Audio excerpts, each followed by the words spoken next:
मानेची exercise करा, तुमची मान दुखणं बंद होईल.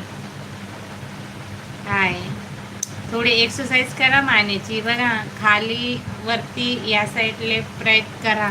नसचा प्रॉब्लेम असेल तर जाणार तुमचा.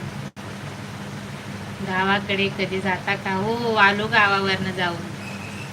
2 दिवस झाले आलो गावी जाऊन. थँक्यू, धन्यवाद लाईक केल्याबद्दल. आता सांगू कसं सांगायचं. हे बघा एक वेळा एकदम अशी खाली करायची, अशी मानेला खाली ताण जाणार ना, पाठीच्या याला ताण जाणार इथपर्यंत मान खाली करायची अशी. मग हळूहळू हळूहळू वरती घ्यायची. मग परत या साईडला अशी घ्यायची, या साईडला ताण होईल तोपर्यंत इतकं करायची. फरक पडतो, करून बघा. केळी आहे ना गावाकडे? हो आम्ही आणलीच केळी.